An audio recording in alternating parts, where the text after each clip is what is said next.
O podcast que você vai ouvir agora faz parte da campanha Hashtag o Podcast é Delas 2025, um movimento criado na podosfera independente brasileira para promover, fortalecer e amplificar as vozes das mulheres nos podcasts. Acesse o podcastadelas.com.br e saiba mais. O podcast que você ouve agora é uma produção da Central 3. Cristo Redentor, braços abertos sobre a Guanabara.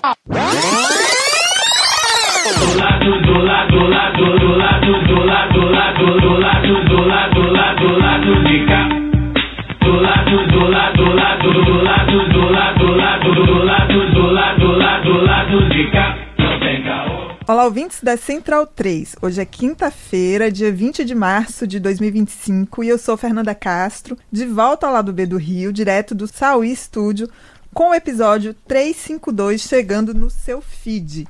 Hoje a bancada do lado B é formada só por mulheres, então eu estou com a maravilhosa Luara Ramos via internet. Bem-vindo, Luara. Muito bom estar aqui com você de volta, depois de um bom tempo. Ei, Fernanda, já estava com saudade. Sim. Acho que o podcast delas é essa oportunidade para a gente se encontrar também, né? Eu espero que não seja só essa, espero que não seja só uma vez por ano, porque eu estava com saudade, é sempre bom ouvir mais mulheres. Tenho falado sobre isso, né? Acho que toda edição que a gente fez do podcast delas, eu falo um pouco sobre isso, de como é importante essa coisa do ouvir mesmo, é literalmente isso, de ouvir as vozes de mais mulheres, para a gente não se surpreender, para a gente não se chocar, e pra gente não estranhar, porque isso acontece até com a gente que é mulher, né? Então, eu já contei outras vezes de quando, né, falei da política, assim, como as pessoas às vezes falavam, de vozes de mulheres parlamentares, até da Dilma, né? Aquele jeito duro e tal, já citei isso. Mas hoje, eu tava me lembrando, né, pensando assim na nossa edição dessa semana, e me lembrando de que uma vez uma pessoa, um amigo muito próximo falou assim: nossa, eu não suporto ouvir mulher cantando. Eu não consigo gostar de nenhuma mulher que canta. E eu pensando justamente nessa coisa da voz, né? E aquilo ficou na minha cabeça, assim, e ele citava algumas mulheres, e eu lembro até de cabeça, assim, dele falar: nossa, aquela Paula Toller. Então, assim, pô, se você não gosta de ouvir a Paula Toller cantando, imagina de quem que você gosta, né? Tipo, a mulher é meio que referência, assim, pra gente, né, no pop rock brasileiro e tal. Também citava a Fernanda Takai. Aquele jeitinho que ela canta, uma coisa meio sonsa, assim. Então, assim, ele não suportava ouvir nenhum tipo de mulher cantando, nenhuma que se expressasse, né, de uma forma um pouco mais firme, assim. Eu acho que o vocal da Paula Toller me remete muito a isso. Nem da Fernanda Takai, que tem uma coisa mais doce, porque pra ele a única coisa boa de ouvir era um homem falando na orelha dele. Sim, entendeu? Essa é a questão. Então, toda vez que eu penso nisso, de só ouvir mulheres, a gente faz essa piada com o Caio, vou lembrar de novo, né? Aquela plaquinha lá do McDonald's funcionando hoje totalmente com força feminina. Mas não é isso, assim. Eu acho que essa edição do podcast é delas, que a gente faz aqui no Lado B e que toda a podosfera faz, traz bastante disso, né? De como é importante pra gente, para mudar essa ideia de que ouvir, né, do quanto, às vezes ainda é estranho pra gente, porque nós estamos ainda, né, procurando, caçando esse espaço, às vezes tirando ali na unha, mas quanto mais a gente faz isso que a gente percebe que já estivemos mais longe também. Se ainda estamos distantes do que queremos, a gente já esteve mais longe, e nós estamos aqui para aproximar e para nos aproximarmos também. Então, muito feliz com mais essa edição. Sim, eu me lembrei muito de uma edição mesmo que a gente gravou e você comentou sobre isso, que você falou, inclusive, das diferentes vozes, assim, né, de ter, porque uma fala mais rápido, a outra fala mais baixo, a outra fala... E como isso estranha, inclusive nós mesmas, às vezes, estranhamos isso, né? Você falando aí agora, eu me lembrei que isso é muito comum no futebol, né? Com as narradoras e tal, e como, como elas sofrem muito com isso, porque, a mulher narrando é ruim. É ruim. Ela narrando é ruim, né? Ela narra assim, ela isso, ela isso. Fernanda, porque a gente até já falou isso também, que mas não tem emoção. Quer dizer, a gente é emocionado em todos os espaços, mas aí no futebol faltou emoção. Justamente, né? Porque... É coincidência demais, né? Mas eu vejo assim, até eu me estranho, você sabe que eu tenho dificuldade de me ouvir também. E foi ouvindo, até esperando, não esperando, mas assim, acabou que aconteceu de validação dos outros, de falar assim: nossa, mas você tem uma voz bonita, você tem uma voz boa pra rádio. E a vida inteira eu achei que eu falava muito rápido, eu ouvia de outras colegas falando: não, Luara, você fala muito rápido, dá pra fazer qualquer outra coisa menos rádio, a disciplina de rádio na faculdade.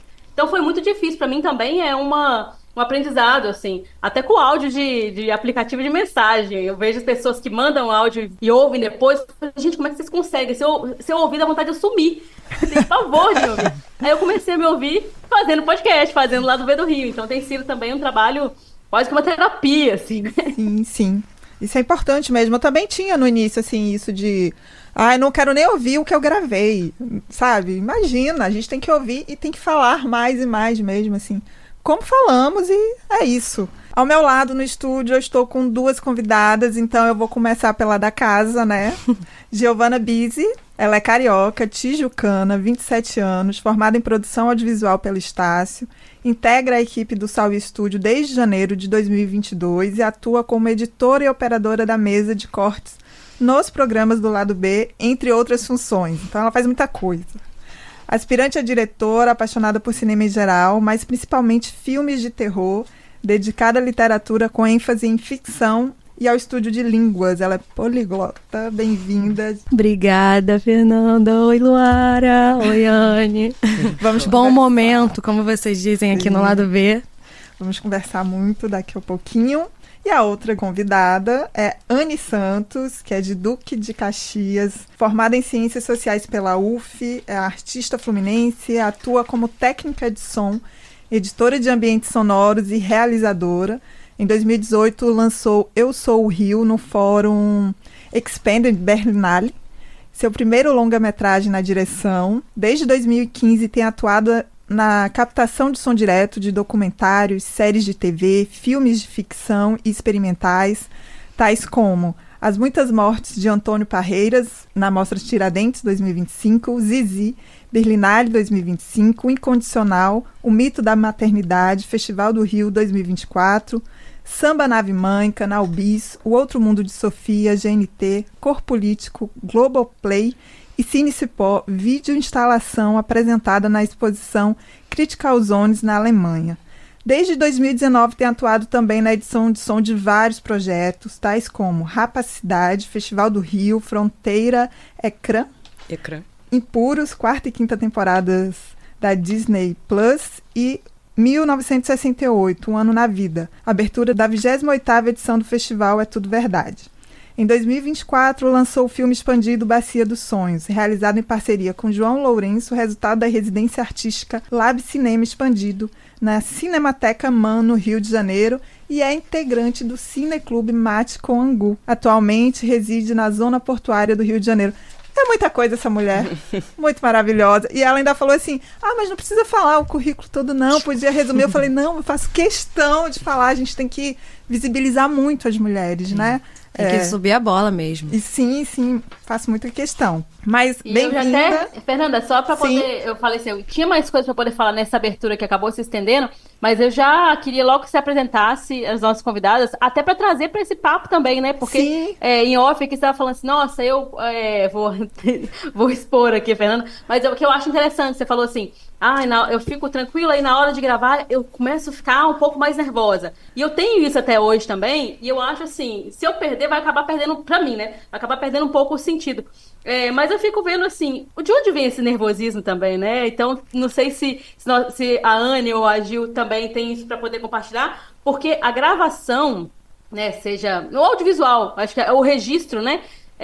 Pelo menos me deixava um pouco ansiosa. Como é que foi pra vocês? Assim, já tô atropelando a nossa apresentadora aqui, desculpa. Então eu vou poder fazer esse gancho com essa abertura, porque eu sempre tenho interesse em ouvir mulheres falando assim, como é que partiu? Como é que vocês, até de pensar assim, eu posso fazer de tudo ou se houve alguma trava? Acho que a gente vai falar um pouco mais disso durante a conversa também. Mas dentro desse início, assim, se vocês também têm algum estranhamento com... se ver, se ouvir, ou o trabalho pra vocês é muito mais... no off, como é que é isso, assim? É muito mais por trás, nos bastidores, como é que é isso, assim? Eu vou só cortar um pouquinho. Complementar? Porque, okay. Luara, eu acho que eu tenho um pouquinho disso, porque eu sempre trabalhei com produção. Então, eu sempre fiquei atrás. E aí, quando eu comecei a gravar, e foi no Lado B do Rio, quando a gente começou juntas, né? Assim, como a gente fazia as nossas... Era uma vez... Colunas? Colunas, né? E aí... meu Deus, gravar a primeira coluna do Lado B do Rio foi uma coisa, pra mim, meu mundo caiu, né? Assim, então era super difícil, foi super difícil. Mas também me colocou num outro lugar a partir disso. Eu melhorei muito, não só pra gravar, pra falar. Tem uma coisa de autoestima aí, enorme, que me trouxe. Mas na minha vida, no dia a dia, assim, de me colocar nos lugares, sabe? Ajudou nisso, assim. Eu sempre falo que o lado... E foi na pandemia, ainda teve essa questão. No momento... Eu tinha perdido o emprego, eu estava escrevendo a dissertação de mestrado, mas achava que era uma pessoa que não estava produzindo nada. Então eu estava super abalada, assim, com isso. E eu sempre comento isso, assim, que eu tenho um carinho pelo lado B maior do que ele imagina por causa disso, porque ele me trouxe, assim, e me colocou num lugar que eu nunca estive, e me fez desafiar, né, e ter essa coragem. Então, foi, assim, eu ainda sinto esse friozinho, esse mais... né, diferente, assim, talvez seja uma coisa boa de sentir hoje em dia, mas... Todo mundo que vem aqui sente esse mesmo nervoso, assim, quando vai gravar, independente se seja uma pessoa experiente, já acostumada, ou se é uma pessoa que nunca fez antes, mas eu sempre falo, depois que começa, você esquece, e é verdade, porque eu tava super ansiosa, nervosa, assim, um nervosismo bom, e agora que eu tô sentada aqui conversando com vocês, eu tô aqui conversando com vocês, né, mas eu acho que esse nervosismo, ele vem sempre junto quando você tá dando um produto seu pro mundo, seja assinando, dirigindo um produto, ou sendo uma autora, ou fazendo até parte da produção, mas quando a gente tá... O produto é um pouco a gente, né? Tipo assim, a sua voz que vai ficar ali gravada, a sua imagem, alguma coisa assim, piora um pouco. Mas eu acho que é parte natural e parte a gente foi ensinada, assim, a nem ter esse nervosismo, mas fomos ensinadas a sermos muito críticas com a nossa imagem, né? Com o que é associado diretamente à nossa pessoa, assim, pessoa física. E acho que tem um lugar do privado, né? A mulher sempre no lugar do privado, que não se expõe, né? O público é para o homem, o privado para a mulher. Acho que a gente acaba carregando um pouco disso também. Sim, Anne. sim. Mas eu acho que esse nervosismo, acho que é para lembrar que todas nós estamos vivas, assim. Acho que ele faz parte, né? Mas antes de fazer uns comentários, assim, sobre o que vocês já colocaram aqui, eu gostaria muito de agradecer. Eu fiquei muito feliz, assim, com o convite. Obrigado, Fernanda, Luara, Gil, por estar aqui, para ter essa oportunidade, né, de conversar e refletir, né, sobre esse assunto, esse tema tão pertinente, que deu, acho que tem alguns passos foram dados, mas eu acho que muitas coisas ainda precisam, de fato, na prática, mudar, né? E eu acho que esse nervosismo é reflexo de uma estrutura, né, histórica, patriarcal, que nos colocou nesse lugar, né? Então, essa gente não se reconhecer, né, nesse lugar, né, da voz, do falar, de tudo isso, de se colocar na sociedade, assim, é reflexo histórico. É inegável, né? Então eu entendo, e eu acho que a gente só vai conseguir avançar se a gente, de fato, conversar e colocar em prática. Porque a teoria sem a prática, ela não adianta, né?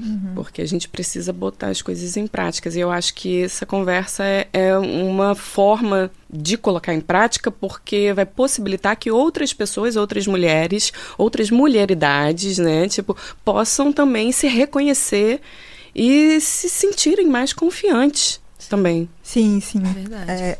A ideia é sempre essa, né? De transbordar e transbordar e transbordar. Vamos voltar aqui pro roteiro rapidinho e aí a gente volta para nossa roda para trocar mais ideias. Porque antes da gente, de fato, começar essa conversa, eu quero falar duas coisas importantes. A primeiro motivo da gente estar aqui hoje, né? Que é a campanha O Podcast é Delas, Luara já falou um pouquinho, que é realizada pela Domênica Mendes e que acontece todo ano no mês de março, desde 2017. E tem como missão promover e facilitar a maior participação de mulheres no podcast e, com isso, aumentar as vozes das mulheres na podosfera.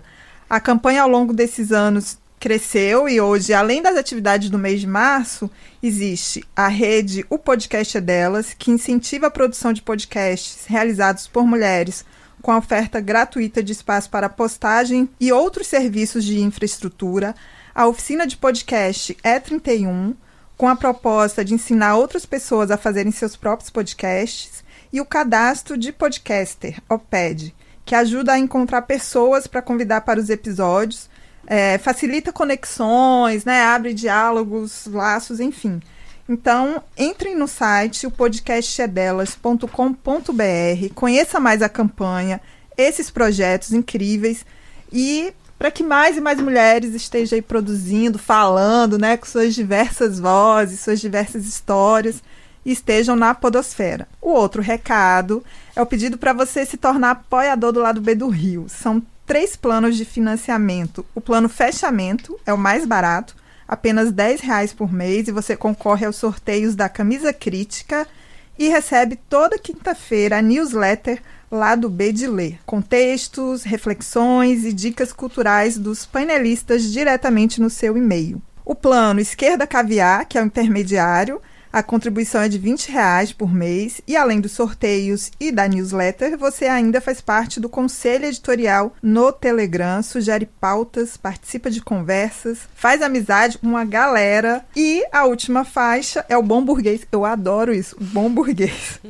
Que é de R$50 e recebe todas as recompensas anteriores e pode dormir com a cabeça tranquila, porque quem pode pagar mais ajuda mais o Lado B. É isso, né? Claro. Tem que ser. Pode dormir com Engels. Com Engels. Então, gente, vem apoiar Lado B em apoia.se/Lado B do Rio ou orelo.cc/Lado B do Rio. E se não puder ou não quiser fazer parte de nenhum dos planos aí, mas quer ajudar, faz um pix de quanto quiser para ladobdorio@yahoo.com. Então, galera, quem puder, ajude esse Lado B do Rio continuar aí com tantos programas, né? O Lado B do Rio cresceu tanto, tem tanta coisa boa hoje no programa. Começou com o podcast apenas, né? E hoje já tem várias coisas. E o Lado B Notícias voltou agora, eu também fiquei super feliz, porque é o meu xodozinho. E ele tá aí no ar de novo, escutem. E é isso. E agora vamos começar o papo que já foi começado. Nos últimos meses, meninas, o cinema brasileiro esteve aí sobre muitas luzes, né? Por conta do filme Ainda Estou Aqui. E um filme que fala da ditadura na perspectiva de uma mulher. Inclusive, a atriz principal também teve muita luz sobre ela e ela foi um grande destaque, assim. Mas evidencia a partir do lugar do privado, como eu falei, da mãe que cuida da casa, do marido, e que mal sabia o que acontecia com a política, né? Vou colocar assim. E aí, o filme aponta uma história, e o debate não é sobre o filme, né? Nós não vamos falar especificamente sobre o filme. O podcast da semana passada, o episódio, inclusive, trata, e é muito bom. Mas eu trouxe porque é algo que tá aí e que faz uma relação com a mulher, então eu quis fazer esse preâmbulo com isso. Mas o filme aponta uma história, uma perspectiva, e nós sabemos que há várias outras perspectivas que podem ser contadas a partir de uma mulher no cinema, no audiovisual, tanto das histórias como de quem produz isso, né? E aí eu acho que quando a gente olha, né, com uma lupa e olha mais profundamente para o audiovisual, a gente vai ver muitas desigualdades, como a Anne já até colocou, que muita coisa avançou, mas muita coisa precisa avançar. E um exemplo disso por exemplo, a gente está gravando um podcast aqui, que é uma campanha, né, para que mais mulheres estejam na podosfera. Sim. Então, em várias áreas, quando a gente vai pensar a mulher, precisa avançar muito ainda, né? E aí, eu queria começar do começo, eu queria trazer esse preâmbulo para a gente refletir em cima disso, mas eu queria dessas desigualdades, mas eu queria que vocês falassem também como foi que vocês começaram, por que o interesse pelo audiovisual, por que por essas áreas específicas, porque quando a gente, inclusive, tem um pouco disso, né? Quando pensa da mulher em determinados lugares, já existem os lugares delas, né? Assim, mulher combina com isso, mulher leva mais jeito para isso. Imagine no audiovisual, uma área como a sua, por exemplo, hoje em dia nem tanto, mas nossa, não foi um lugar feito para mulher, né? Assim, numa ideia muito universal e essencialista do que é ser mulher, né? Você também, né? Então, eu queria que a gente partisse desse lugar para falar dessas desigualdades, pensando aí também essa questão interseccional de raça, de classe, de geração, né? Fiquem à vontade para começar a contar um pouquinho de vocês, como vocês veem essas desigualdades, como é estar neste lugar que vocês estão sendo mulheres. Gil, por favor. A gente falou já hoje aqui algumas vezes sobre estarmos por trás das câmeras, né? Por trás das produções, enfim. Mas quando eu me interessei por essa área, eu não pensava no por trás, eu pensava estar por perto, fazer parte. Porque eu sempre fui muito consumidora, assim, de arte no geral, e eu não canto, eu não sei atuar. Então eu queria estar perto, assim. Eu lembro a primeira vez que eu tive uma noção, realmente, foi quando eu tava eu não lembro quantos anos eu tinha, eu era adolescente, eu tava num show no Circo Voador. Sabe aqueles momentos antes do show começar, que toda hora que aparece alguém, você acha que é a banda que vai entrar, e aí apareceu um cara na coxinha, assim, de fone de ouvido, de pranchetinha, checando alguma coisa, olhando algum cabo, sei lá, e eu lembro que eu olhei e eu falei, eu quero ser esse cara, eu quero estar perto, eu quero fazer parte dessa maneira, né, já que eu não toco um instrumento, já que eu não, enfim.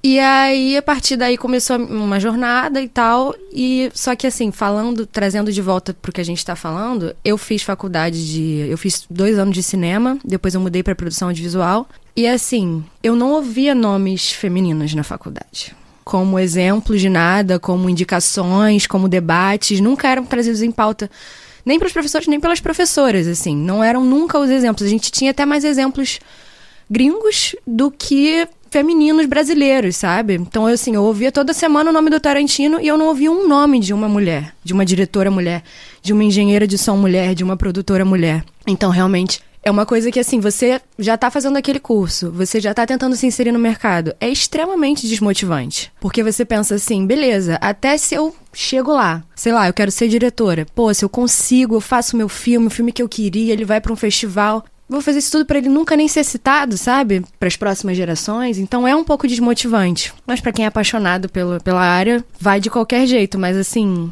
é por isso que a gente tá aqui, né? Sim, sim. Mas muito interessante você falar sobre isso, assim, que você foi lá no circo e viu o cara que tava ali nos bastidores. E eu não fazia ideia. Eu falava pra minha mãe, então eu vou fazer RP, Relações Públicas. Porque eu não sabia o que você fazia pra você chegar ali. Eu não sabia que faculdade fazer. Uhum. Por onde eu começava, minha mãe falou, se você fizer Relações Públicas, você vai ser secretária. Aí eu, o que eu faço então? Eu quase fiz produção cultural. E aí no final eu fui caindo pro cinema. Que legal, que máximo. E, bom, eu comecei... Eu sou formada em Ciências Sociais, né? Eu concentrei os estudos durante a faculdade na área de Sociologia. E, a princípio, sim, isso não passava pela minha cabeça porque eu não considerava mesmo, assim...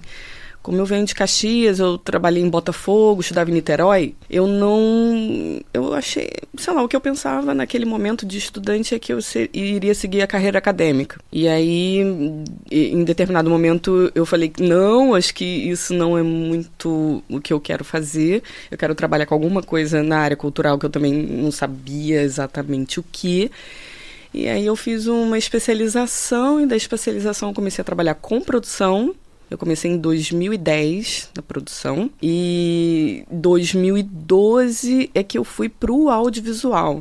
Eu comecei no Teatro e Circo, que era uma companhia de teatro, uma companhia, existe até hoje aqui no Rio, e depois eu fui pro audiovisual em produção, fiz pesquisa de locação e personagem, e 2015, 2016 eu comecei a trabalhar no som direto, porque eu queria fazer filme. Foi isso. Foi a partir dessa necessidade de fazer o som dos próprios filmes, né, dos meus projetos, assim, que eu comecei nessa área do audiovisual e do cinema. E aí, assim, eu aprendi muita coisa na prática, porque eu trabalho muito em projetos independentes, documentários, já fiz ficção, já trabalhei em projetos comerciais com uma estrutura maior, mas a maior parte dos projetos que eu fiz, eles têm essa estrutura mais enxuta. E fiz curso também, audiovisual, assim, voltado para o som, né, de curso técnico de Senai, AIC, mas eu acho que a prática realmente foi, assim... E continua sendo a grande escola, o lugar que eu consigo, assim, de fato, me conectar com as pessoas e, sobretudo, com o filme. Porque eu acho que existe uma coisa para mim que é muito, muito cara, assim, que existem várias maneiras de fazer filme, de fazer cinema. Várias. E eu acho que tem espaço para todo mundo. É possível fazer filme, assim, com várias linguagens. Mas eu acho que, para mim, quando eu me coloco na posição de realizadora, de diretora, quanto mais a equipe é mais enxuta, mais eu me aproximo do filme. Quanto mais a equipe é maior, mais eu me distancio do filme. Então eu acho que esses projetos, assim, com uma equipe reduzida, eles possibilitam entrar, assim, de uma maneira no exercício e na vivência do audiovisual com muita força.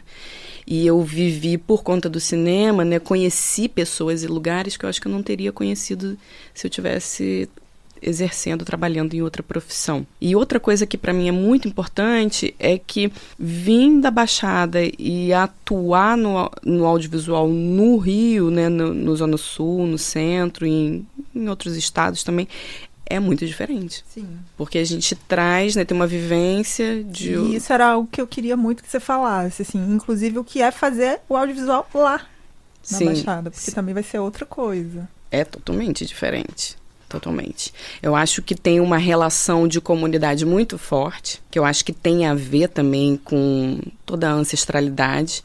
A Baixada é um território muito nordestino. E até hoje é possível, é perceptível isso, né? Fica muito claro. Então eu acho que essas práticas de sobrevivência, elas refletem também no fazer cinema. E a gente, recentemente, eu sempre tô ali... Os meus pais moram, minha família, tia, primo, tem muita gente que mora na Baixada, assim, até hoje. Então eu tô sempre lá por conta da família e também do trabalho, porque eu faço parte do Cineclube Maticongu, que é um cineclube que existe há mais de 20 anos. E, sei lá, durante 15 anos a gente produziu sessões mensais toda a última quarta do mês. Foi uma coisa que demandou bastante tempo da vida de todo mundo que dedicou, que se dedica, né, até hoje ao mate, mas ele não tem mais esse formato.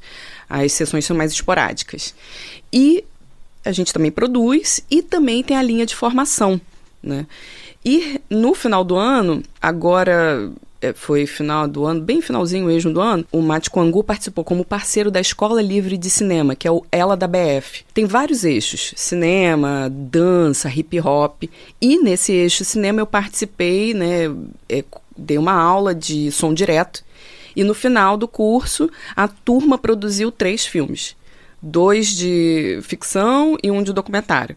Então, a minha relação, assim, de fazer cinema, como eu estava dizendo, assim, de forma coletiva, ficou muito explícita agora. Porque as pessoas de várias idades, a maioria da Baixada, assim, que participaram do ELA, né, que acontece, vale a pena dizer isso, o ELA acontece no Espaço Gomeia, que é um galpão, um espaço coletivo de trabalho, e que recentemente a gente inaugurou lá uma sala de cinema, que é um cine-teatro, e os filmes da galera, né, tipo, produzidos pelos alunos e alunas, né, foram exibidos lá.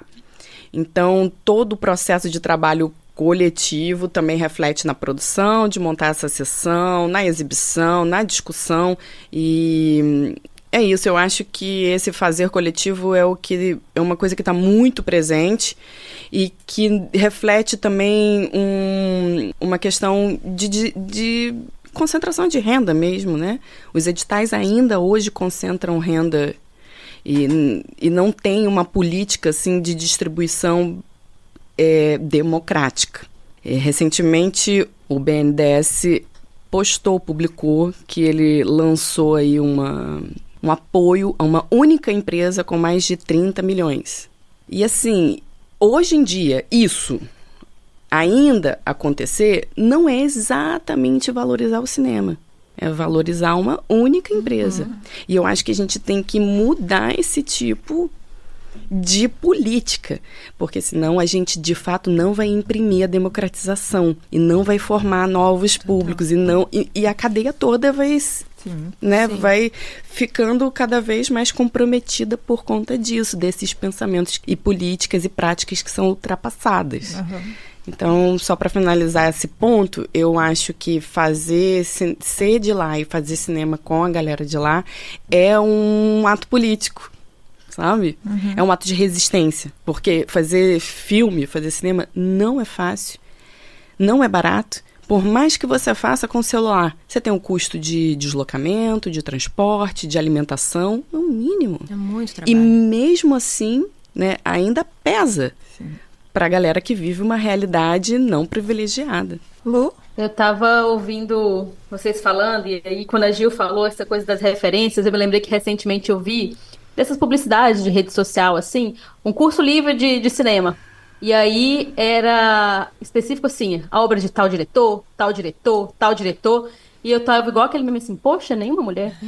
Ainda eu tô assim. Aí chega no final e era assim, né, eu acho que era a Agnes Varda. E aí era assim, o feminino no cinema. Então é uma mulher pra falar de todo feminino no cinema. E aí ia trazer aquilo ali. E eu queria saber de vocês, assim, em quem, não precisa ser só do cinema, mas em quem que vocês se referenciam, e também nem precisa ser uma mulher, ou, né, se vocês citarem várias, assim, mas citar pelo menos uma, assim, o que vocês Luara Ramos. já viram de interessante no áudio, né, nos podcasts, ai, que honra. Mas, assim, o que vocês já viram de legal, que vocês até podem aproveitar para poder indicar? A gente, geralmente, os podcasts fecham com indicação no final, mas eu já que eu baguncei desde o início aqui, Fernanda. Adoro uma bagunça, essa mulher. Pra gente já pensar essa coisa das referências, até de trazer assim a memória, porque eu também comecei a pensar nisso que a gente falou, e falei, caramba, eu conheço fulana, tem uma colega conhecida tal, mas às vezes, assim, você nem parou pra poder ver a obra, né, daquela pessoa, do currículo da Ania, que eu fiquei interessada em ver várias coisas, eu falei, nossa, que título interessante, nossa, que negócio legal, e tal, desde quando a Fernanda me mandou, e a gente às vezes não consegue nem acessar. Então, além dessas referências que eu queria que vocês trouxessem, assim, poxa, isso aqui eu vi de trabalho legal, então mais recentemente eu vi disso e tal, então tem essa diretora, essa pessoa, essa técnica de som que faz o trabalho massa, também trazer para cá essa ideia, né, dessa cadeia que a Anne falou, né? Então, assim, tem muita gente envolvida, muita gente que faz um trabalho massa, que eu acho que vale estar, também para a gente conhecer como é que acessa. Né, porque se é difícil nós estamos falando aqui das dificuldades também, porque, né, não dá para não falar. Como é que a gente vê isso? Onde é que a gente vê? Onde é que a gente procura? Saca? Se a gente está buscando essas referências. Então, um pouquinho disso, assim, se vocês puderem compartilhar. Olha, eu acho que no cinema, a primeira mulher que me vem, assim, que para mim é muito importante, é uma pensadora, uma intelectual, professora, curadora, que se chama Tatiana Carvalho. Ela é mineira. E ela é curadora da Mostra Tiradentes. E a Tatiana tem uma coisa muito interessante que tem a ver, eu acho que volta aqui no assunto que a gente começou e que a gente continua aqui na conversa, que acho que em 2018, quando ela entrou para a curadoria da Mostra, ela viu que foi a primeira vez que a Mostra incluiu a autodeclaração nas inscrições dos filmes. E ela viu que era muito expressivo, assim, sabe? Eu não lembro exatamente o número, mas pessoas pretas e pardas, assim, gigantesco. E ela falou assim, bom, tem alguma coisa aí. E daí como? Da onde veio essa mudança, né? Tipo, como é que aconteceu? E aí, em várias falas da Tatiana, ela diz que essa mudança, ela vem muito também em função do ingresso de pessoas diversas na universidade. E a gente sabe que essa mudança aconteceu ali, tipo, em 2003 para cá, né? Tipo... foi ali, tipo, Lula 1, né? E de lá pra cá, a gente tem visto um cinema muito mais diverso, tipo, do que antes. E muitas mulheres, né, conseguiram, assim, fazer os seus curtas, médias, longas. Então, a Tatiana, pra mim, no cinema é uma intelectual fundamental, assim. Não só o cinema brasileiro, como o mundial também. Assim como a Janaína Oliveira também. É uma intelectual, assim, professora pesquisadora maravilhosa, que eu acompanho sempre as reflexões que elas colocam. A Fernanda Lomba também é outra pessoa.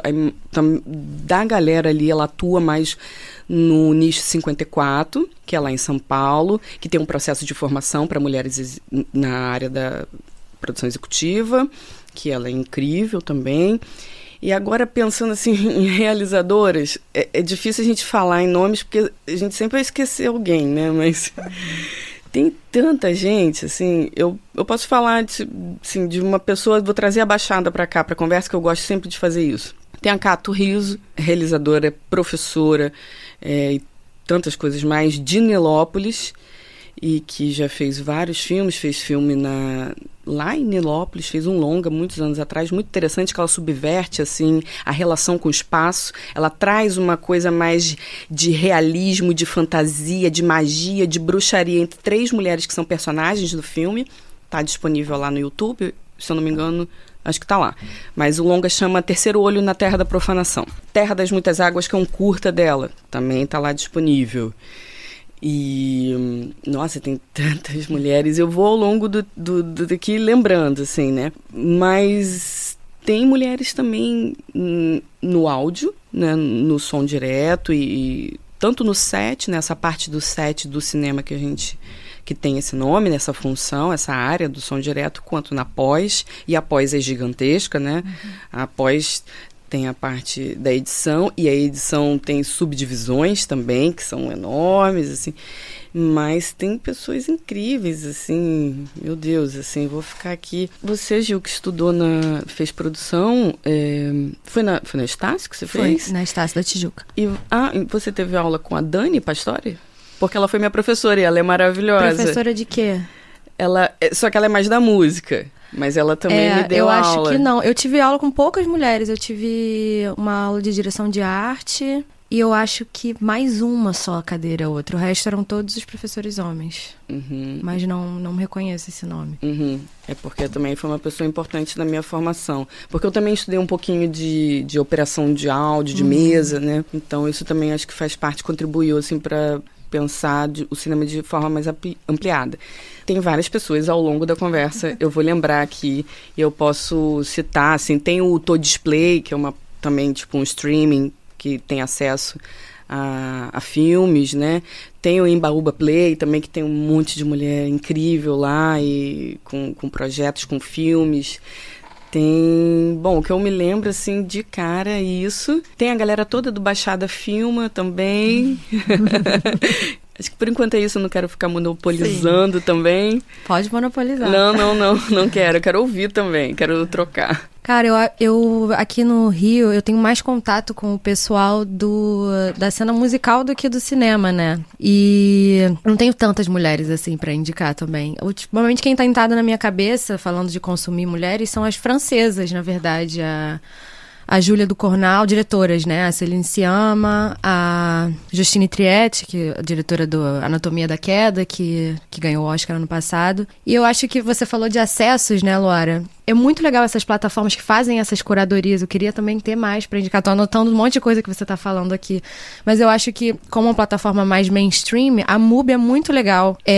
A curadoria deles, internacional e nacional, é muito legal, assim. E eles, o próprio display deles, eles separam por coleções, assim. Se alguma cineasta, cinematógrafa, às vezes até uma engenheira de som sendo celebrada, eles juntam, assim, a história de fulana, eles juntam na coleção pra você. Nas épocas dos festivais, eles fazem também a curadoria, assim, quando tá rolando Toronto, eles falam, revisite os vencedores dos anos anteriores de Toronto, aí juntam tudo ali. Eu acho uma plataforma muito legal pra explorar o que não vai aparecer no seu algoritmo de sempre, sabe? Dá pra gente se libertar desses streams aí com isso.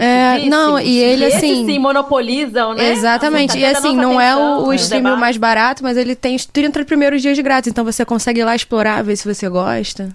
E é interessante. E esse também que a Anne trouxe, assim, porque a gente às vezes fica, até quando tem um lançamento, e aí rola muito do boca a boca. Aqui, tô falando do Espírito Santo, então a gente tem o Festival de Cinema de Vitória, que tem algumas edições quase itinerantes mesmo, já teve aqui, de Vitória, mas o pessoal trouxe aqui para Vila Velha, teve no interior também, e é bem bacana, mas tirando quando acontece esses festivais, assim, a gente acaba não conseguindo. Então, se você não consegue ver uma produção ali, dificilmente você consegue acessar depois, tem que pedir. Já rolou, assim, de um realizador falar assim, não, eu te mando aqui a senha pra você ver lá e tal. Filme que há muito tempo eu tava querendo ver e eu vi depois que um amigo indicou, porque tinha visto na Mostra de Tiradentes. Então, assim, é engraçado, né? Porque a gente fala de acesso, mas também rola isso, assim, mesmo quando acontecem, tem os editais, o filme é realizado, o curta é realizado, mas depois aquilo parece que vai pra um lugar que a gente não sabe onde. Porque distribuir é caro também. Isso, eu acho que é uma das coisas mais difíceis, né? É muito difícil. Isso, né? Exatamente. É um gargalo. Pô, e assim, aqui no Brasil, geralmente, os editais para curta-metragem, eles te dão de 40 a 200 mil, mais ou menos, e os de longa, eles batem em 2 milhões, assim, o máximo. E 2 milhões lá fora... 2 milhões o baixo orçamento, que a Ancine considera como BO. Exatamente. Mas tem produções que são bem mais caras do que isso. Mas curta... Não, sim, perdão, falei em média. Os editais de longas e curtas. E assim, realmente é um filme de baixo orçamento, não vai ser uma super produção. Mas aí depois pra você conseguir distribuir, primeiro que é caro, não sobra dinheiro, ou você tem que ter alguém apostando em você já tem que ter um nome grande, e é muito difícil, assim. Pro audiovisual, no geral, se a gente for fazer o recorte das diretoras mulheres, pior ainda. Se a gente for fazer o diretor das mulheres pretas, pior ainda. Total, tipo, eu tô até buscando aqui pra lembrar mais, mas sobre essa... Acho que Lara comentou alguma coisa agora que eu ia falar e eu me esqueci agora, me fugiu. Você fez um comentário lembrei, de acesso e exibição em mostras e festivais. Isso é uma coisa assim, muito crítica que eu acho que no período da pandemia ficou evidente como é restrito. Uhum. É limitado o acesso, né, para que as pessoas possam assistir aos filmes. E se você não tem como participar de um festival, é difícil mesmo conseguir, sabe, ter contato. Aqui no Rio, a gente tem uma sala que é de fácil acesso, que é no centro, que tem programação gratuita, a Cinemateca, que recentemente foi reformada. Uma ótima sala. Mas tem poucas salas, né? Cada vez menos, né? Historicamente, as salas foram virando outras coisas, né? Estacionamento, igreja. Não é tão bem divulgado também essa volta da Cinemateca. Você tem que estar prestando atenção para você saber. Fica mais, né, no meio das pessoas que trabalham e de alguma maneira estão envolvidas com cinema. Sim. Isso é verdade. O Cineclube é uma saída? Com certeza. Eu acho que o Cineclube é uma possibilidade de exibir uma janela super importante que pode coexistir com a sala de cinema, porque as experiências são completamente diferentes, mas elas são singulares e elas são complementares, eu acho, porque o cinema, a sala, né, possibilita a imersão. O Cineclube é uma outra experiência, sobretudo nas sessões do mate, assim, que as pessoas conversam, as pessoas interagem, as pessoas bebem cerveja, e as pessoas entram, saem, tem criança, corre. E no final tem uma festa, né? Então é uma sessão festiva, assim, com uma banda. Coisa celebratória, né? Pô, isso é lindo. Totalmente. Assim. Mas tá dando o acesso, né?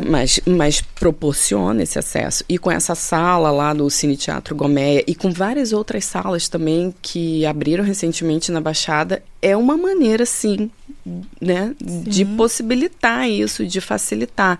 Porque só o deslocamento, o custo da passagem já é uma barreira para a galera que está na Zona Norte, para a galera que está na Baixada Fluminense.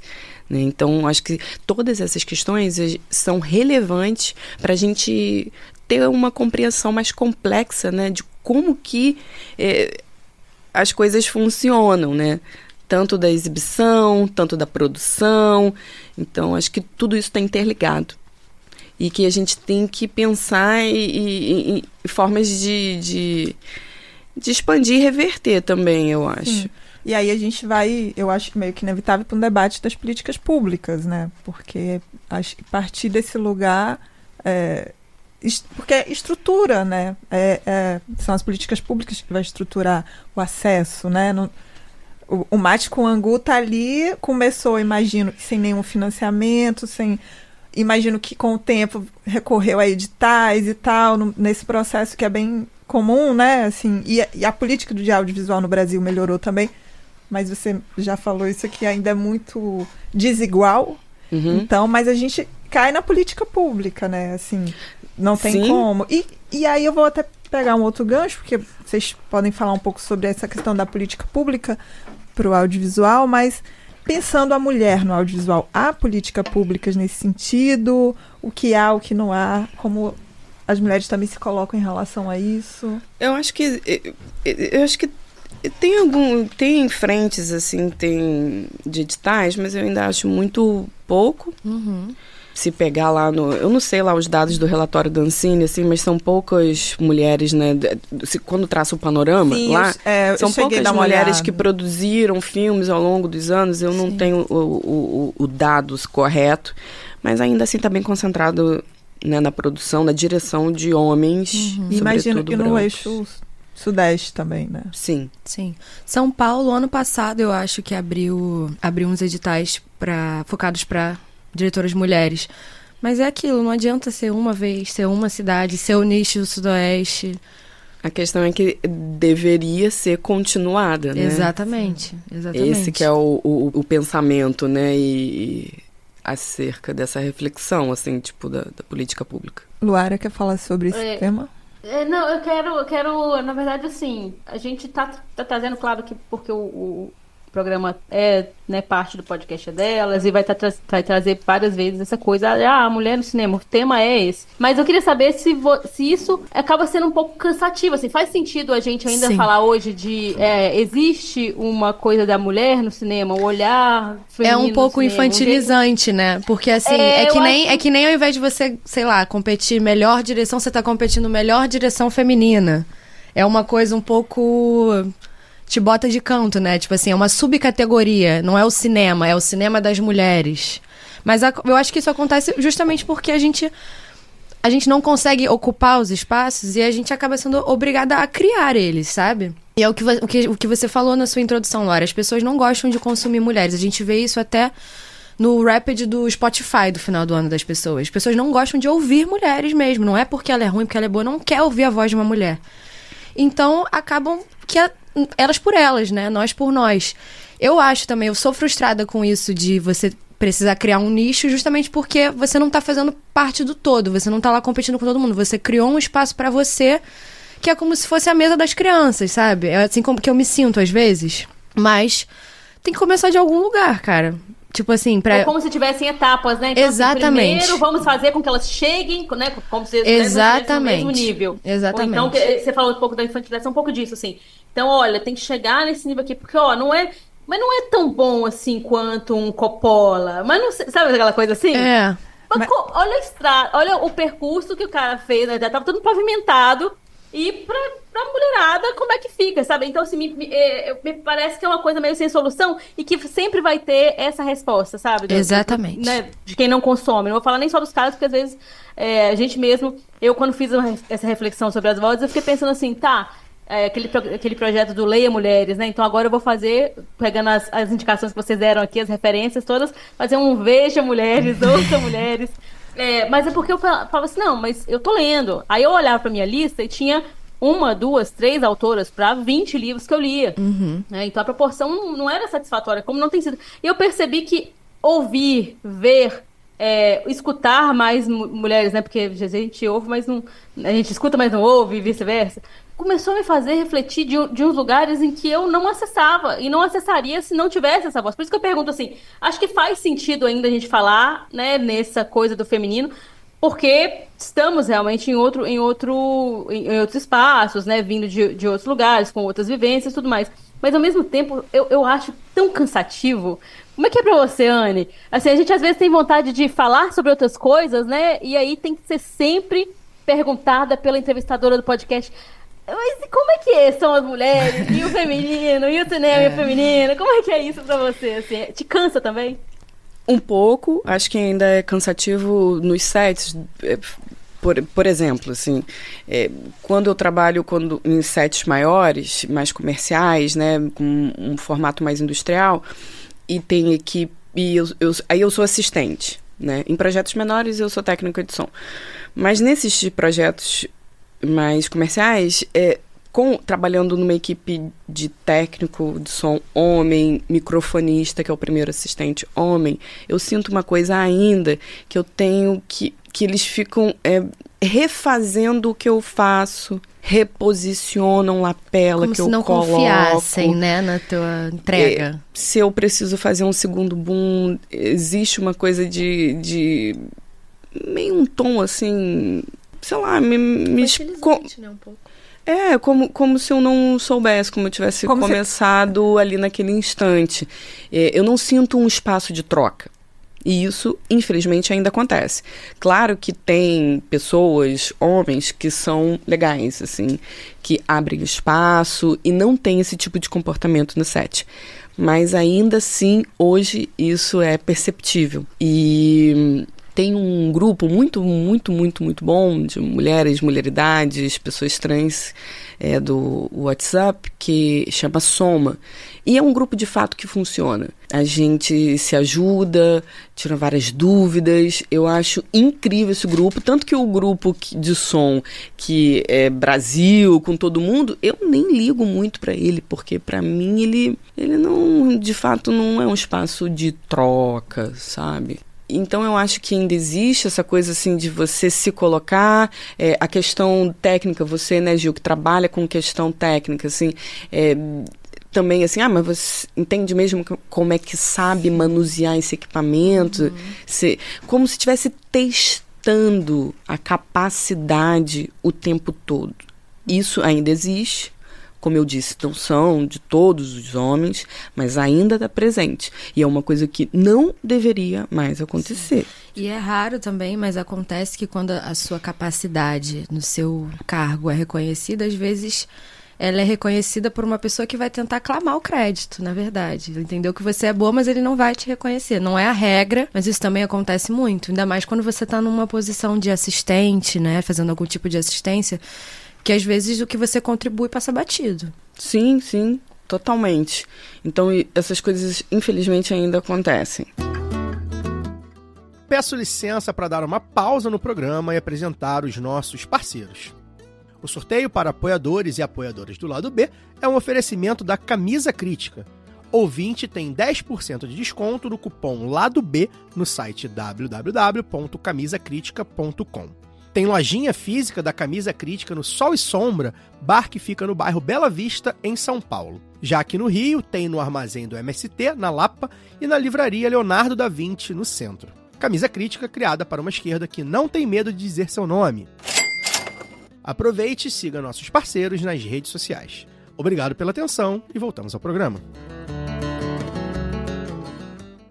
Mas voltando aqui, só pra gente não ficar num tom assim de, né, ai meu Deus. Mas então, eu acho que é muito importante falar isso, porque também, eu particularmente gosto muito de falar disso, assim, das nossas questões nos lugares que ocupamos, porque é essa questão de troca mesmo, é assim que eu vou entender.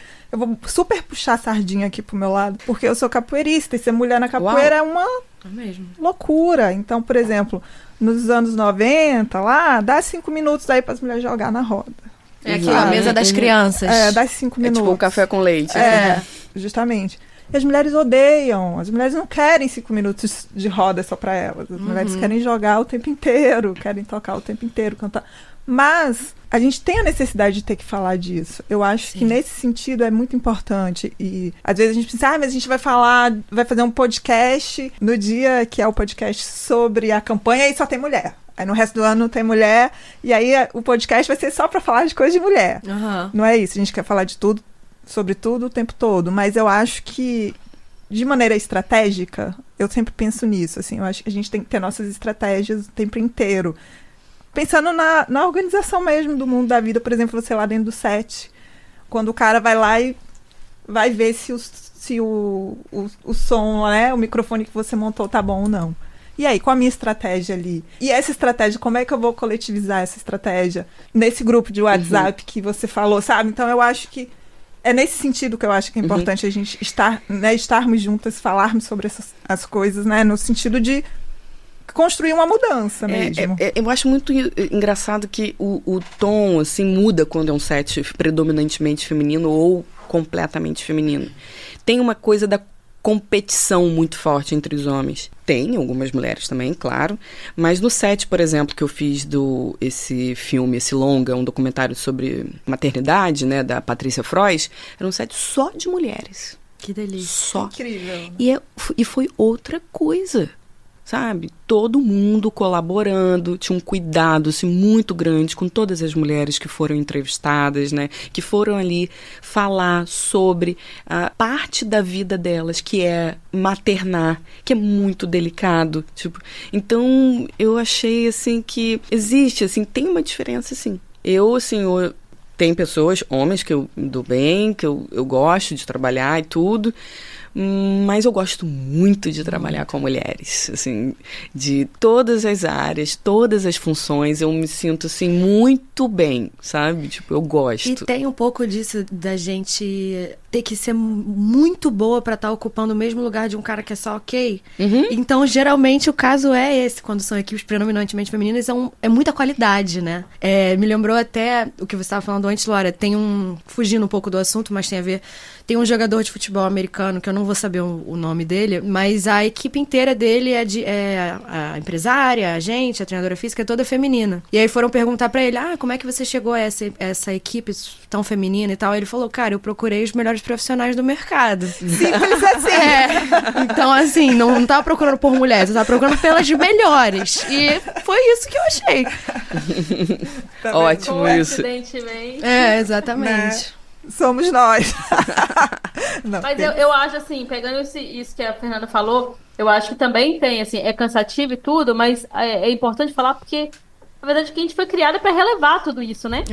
E aí, porque falar incomoda, porque, né, os caras, eu acho que vão ouvir isso aqui e falar, ou vão ou mimizar, ou então os que não pularem, né? Já vou fazer essa provocação aqui pra vocês que estiverem ouvindo, porque às vezes acham que é papo de mulher. Então isso aqui não tem a ver Esse comigo. episódio não precisa ouvir. Aí, não, aqui, é igual quando a gente vai fazer reunião, né, coletivos políticos e tal, aí tem a hora lá que vai falar de gênero, aí os caras tudo saem. Os homens Sim, muito comum, muito. Como na hora que tinha que estar ali sentado ouvindo, né? E fala, não, mas é porque o espaço, porque lugar de fala. Então, quer dizer, se eles não podem falar, porque também desvirtuaram toda essa ideia do lugar de fala, se eles não podem falar, também não vão escutar, né? Estão acostumados a estar em esse outro lugar. E eu acho que é importante, sabe, apontar comportamentos que, poxa, às vezes a gente, na hora, nem elabora, assim, que foi um problema, mas causou um desconforto, né? Você viu a pessoa fazendo uma coisa ali e falou, poxa, eu já tinha feito, e qual que é? Né? Você começa a colocar, talvez, em dúvidas a sua própria capacidade, porque já aconteceu comigo, assim, de pessoa, eu falar uma coisa, não ser ouvida, e o outro falar, e mas essa ideia era minha mesmo, mas na boca do fulano, e sabe aquela coisa assim? Você parece que tá maluca?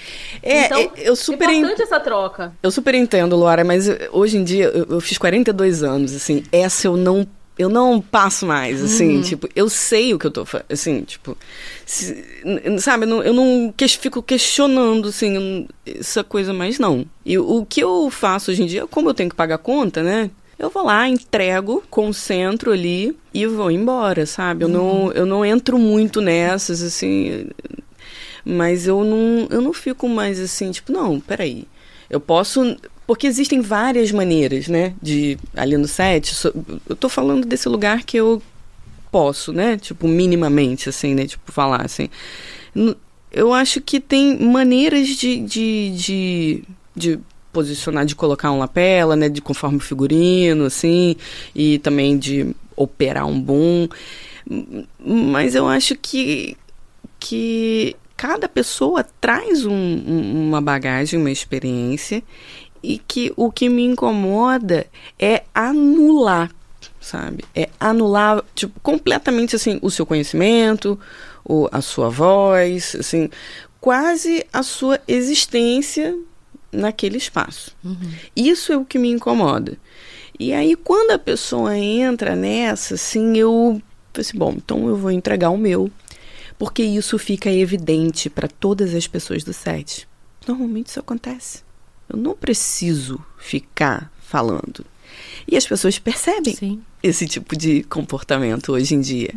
Ainda mais, assim, que não tem muito como, assim, no cinema você ficar reproduzindo práticas que eram exercidas lá atrás, sabe? Por exemplo, né? As pessoas gritavam muito, né? Tipo, faz isso, faz aquilo.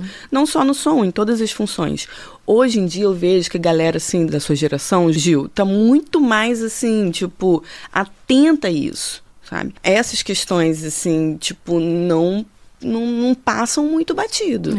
Nada relacionado, tipo, qualquer tipo de preconceito, sabe? As pessoas se colocam do jeito que elas querem, com os pronomes que elas se sentem melhor, tipo. Então, eu acho também que teve um avanço, assim, dessa geração, que foi muito importante. Então, não só nessa área, né, eu acho. Em todas. Sim. Eu acho que deu um passo. Acho que tem muita coisa ainda para construir, mas eu acho que sobre isso, sobre essa maneira, sabe, de tratar as pessoas num set de filmagem, que era praticado lá atrás, eu acho que hoje em dia tá bem, tipo, menos, porque a repercussão é muito grande também, né? Sim. Hoje em dia, se você Nada faz passa batido. Não passa. Você grava um áudio, e não fica ali no set mais, quando acontecem essas coisas. É por isso que tem acontecido cada vez menos, né? Porque as pessoas, né, tipo, registram, elas conversam, elas se articulam, elas falam, enfim. E isso custa dinheiro no final, né, também, assim, claro. A reputação da pessoa pesa para os profissionais de todo mundo. Então, no final, quando dói no bolso é que acontecem, a gente vê esses resultados, né. Por isso que o que você falou é muito... É isso, na verdade, que a gente tem que focar. A qualidade de um trabalho bem feito sempre vai falar mais alto do que qualquer coisa. Claro. Porque a pessoa que tá bancando, no final das contas, ele tá vendo quem é que tá perdendo o tempo dele, quem é que tá executando, quem é que não tá, né. Exato. Isso fica evidente. Fica evidente, fica evidente. Eu ia aproveitar para poder pegar esse gancho do que a Anne falou. Você falou assim, o que vocês atribuem, assim, essa mudança? Tem mais coisa que vocês acham que mudou no cenário, aí falando no todo, não precisa ser só em relação a gênero, a mulheres, ao debate, né, de mulheres, do feminismo e tal, mas tem mais coisa que mudou, que vocês perceberam, assim, seja... eu não gosto de usar a palavra evoluiu, mas, né, que mudou mesmo para melhor. Mas mudou o fazer, né? O fazer cinema do acesso audiovisual. também. E a que vocês atribuem isso, assim? Pode ser histórico, pode ser de política pública, pode ser... uma medida que vocês acham que foi boa, né? Ou então que precisa de ajuste, pode colocar daí. Geração mesmo também, né? Assim vai. Vou deixar essa pra Anne, que a minha carreira ainda tá na primeira infância dela. Não, mas você tem ainda várias coisas para contribuir. Você já percebe as mudanças, eu acho. Você vive, faz. Sim. Eu também. Engraçado isso, né, Luara? Porque quando a gente estava produzindo o episódio, a Luara falou da Gil, que já trabalhava aqui, e eu pensei, não, vamos trazer mais uma pessoa e tal. Mas a gente não pensou nessa questão de geração, assim, né? E aí, quando vocês começaram a conversar aqui, a gente tá vendo isso e tá muito... muito bacana, assim, eu tô super adorando. A gente chegou a falar, assim, de um pouco, assim, talvez elas até troquem muito, né? Por ser duas mulheres, talvez vai ter uma troca legal e tal. Mas agora, no papo, assim, com vocês falando das experiências... Justamente isso, tá muito legal, né? Tá muito legal. Eu acho que, assim, o que mudou... Acho que uma coisa que foi fundamental na conjuntura foi isso que a Tatiana Carvalho traz, assim. Essa mudança, assim, do início dos anos 2000 para cá foi muito importante. Porque as pessoas tiveram oportunidade de se formar, entrar na universidade, ter uma formação, e isso possibilitou que pleiteasse, né, trabalho, emprego de uma maneira mais qualificada. Isso foi muito importante, por mais que o cinema, assim, muitas pessoas... trabalhem nessa área sem uma formação acadêmica, né? Mas eu acho que isso ajudou, contribuiu muito, muito, é muito importante, porque ter uma formação e possibilidade de acesso a outras pessoas, uma rede, né? Tipo, é importante, né? O cinema, né, historicamente, ele estava muito concentrado ali, né? Famílias, né? Ainda tem isso, né? Muito. Famílias que produzem, que passam de geração em geração. Então, como é que você fura essa bolha de privilégio? E o ensino, né, a formação, a educação é uma forma, né? Historicamente, a gente sabe, né, que é assim, uma via assim, possível. Então, eu acho que é isso. De lá para cá, assim, muita coisa tem mudado. Esse cinema, assim, de 15 anos para cá, ele traz todas essas pautas, assim, que a geração da Gil tá muito mais, assim, tipo, debatendo do que a minha. Quando eu estudei na UF, eu estudei entre 2002 e 2007, 2008. Era uma universidade. Quando eu voltei para fazer uma disciplina como ouvinte em 2018, outra universidade. E eu fiquei muito feliz, sabe, de ver, assim, sabe, tipo assim, uma universidade diversa e as mulheres totalmente, assim, né, e na sala de aula, né, empoderada, falando, colocando as suas questões e falando sobre os textos, os filmes que foram indicados para aquela aula. E no banheiro tinham várias pichações incríveis, assim, eu achei maravilhoso, assim. Então eu acho que claro que a gente só chegou aqui porque várias mulheres construíram isso, né? A gente não seria nada, nem estaria aqui nessa conversa se várias mulheres não tivessem, né, construído esse caminho, né? A gente só consegue enxergar mais longe porque a gente está, né, apoiado aí nesses ombros, assim, dessas mulheres gigantes, assim, que contribuíram no cinema em todas as áreas. Mas eu acho que é isso, assim, teve uma estrutura política e econômica que possibilitou, que contribuiu para uma mudança. Acho que, de certa forma, assim, um lado bom, assim, da internet também, né, das redes sociais, assim, de você se colocar, de você trocar, de você ter mais acesso, porque na minha geração a gente não tinha tanto acesso, assim, fácil à informação. Eu fui ter contato com a internet depois dos 20. Então, eu não sabia, assim, das referências, eu sempre gostei muito de música, né, até estudei depois, eu fiz Vila Lobos, né, o curso básico, fiz Encanto Popular, então, essa coisa da voz, assim, do cantar, assim, pra mim é muito importante, é uma coisa que eu gosto muito de fazer e participei do coral na época, legal. Então eu gosto muito, assim, pra mim é muito, faz parte da minha pessoa, assim, de quem eu sou, assim. Mas por que eu tava falando isso? Eu me perdi. Mudou de lá pra cá. Das mudanças. Eu acho, então, que a internet, rede social e tal, né, que eu não tive contato na minha juventude, eu queria conhecer, né, ter acesso à informação, mas não era tão fácil. Eu acho que geração, né, de lá pra cá... Eu acho que isso dá uma certa confiança também pra pessoa, claro, né? Porque você é independente na sua busca pelas suas diferenças, pelos seus embasamentos. Então, claro, você chega no lugar e você não, graças a Deus, não depende do professor na faculdade te trazer um exemplo que você se identifique. Você pode ir atrás dele, né? E aí você chega no set, chega na faculdade e fala assim, e fulana? Mas vem cá, por que a gente não vai falar de assunto tal também? Ele te dá uma autonomia. A minha geração, né, com esse acesso todo, eu acho que fez uma grande diferença isso também. Com certeza, é uma via também, né? Existem mais vias de acesso ao conhecimento. Exatamente. E acesso a outras pessoas também. Maneira de se vestir, de se colocar, essa coisa do cabelo hoje, né? Tipo, da galera, tipo, super... Na minha época não era assim. E é muito pequeno o espaço de tempo.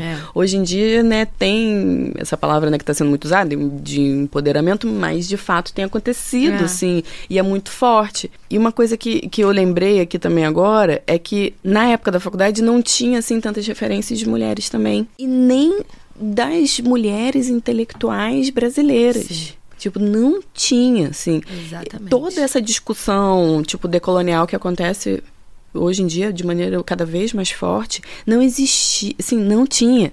Então, eu acho que é na vida, tipo, profissional, do trabalho, acadêmica e em diversos outros espaços que a gente está vendo, assim, isso reverberar.